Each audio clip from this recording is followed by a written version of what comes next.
Anand collector કચેરીમાં લાંચનો ચોંકાવનારો કિસ્સો સામે આવ્યો છે, જ્યાં એક મહિલા વચેટિયાએ દાખલો કઢાવવા માટે અરજદાર પાસે ₹1800ની લાંચની માંગણી કરી હતી। અરજદારને સમગ્ર ઘટનાનો વિડીયો તેના મોબાઈલમાં કેદ કરી લીધો હતો।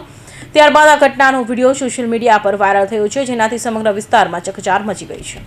વાયરલ થયેલો વિડીયોમાં મહિલા વચેટિયા અરજદાર પાસે ₹1800ની માંગણી કરતી જોવા મળે છે। મહિલાએ દાવો કર્યો કે સામાન્ય રીતે આવા દાખલ માટે ₹2500 લેવામાં આવે છે। તે અરજદાર કહેતી જોવા મળે છે કે તેઓ તેની પાસે પૂરી રકમ ન હોય તો ઓછા પૈસા આપી શકે છે, પરંતુ બાકીની રકમ દાખલો લેવામાં આવે ત્યારે ચૂકવવી પડશે। આ મામલે જિલ્લા કલેક્ટર પ્રવીણ ચૌધરીએ પુષ્ટિ કરી કે વિડીયો કલેક્ટર કચેરી કમ્પાઉન્ડનો છે। તેમણે જણાવ્યું કે 1.5 વર્ષથી કચેરી પરિસરમાં એજન્ટો પર પ્રતિબંધ મૂકવામાં આવ્યો છે।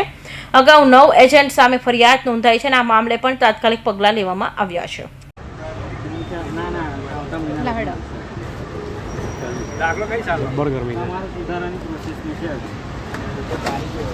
તમે કેમના કામ કરતા છો આટલી ગરમીમાં બાપા? આટલી ગરમી ઓછા ચાલશે કે 1500 1800 જ આપો? ચાલશે ને ઓછા આપીને કામ કરવાનું છે ને કંઈક તો આપી સમજો। અત્યારે ના હોય તો અત્યારે ઓછા આપો, પણ પછી દાખલો લેવા હોય ત્યારે પૂરા કરવા પડશે। કેટલા આપો તમે?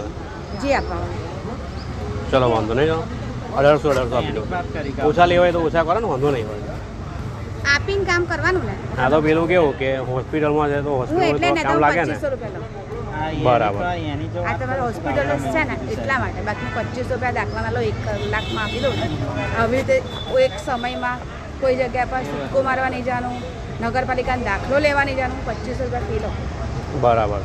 તમારે એકતા જ પેલા ભાઈ સાથે વાત કરતી હતી, ખબર છે? ગણ લેજો। હેરાન થઈ ગયા યાર। તમે કાલે ને કાલે કયો આવું કે અત્યારે પતી ગયો હતા તો પછી एजेंट्स वगैरह આવી કામગીરી જો ધ્યાને આવશે તો ફરિયાદ ભૂતકાળમાં પણ 9 જેટલા ટાઉટ સામે ફરિયાદ નોંધાવવામાં આવી છે।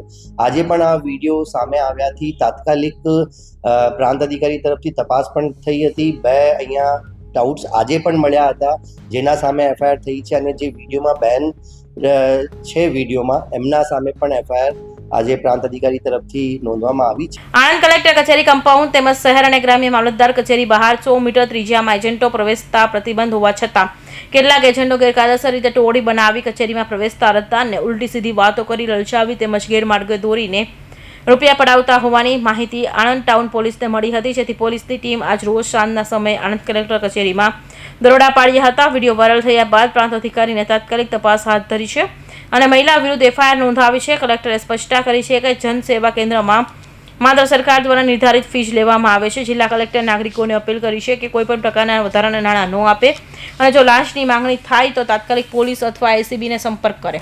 કૌશિક પટેલનો report, Hind TV news, Surat.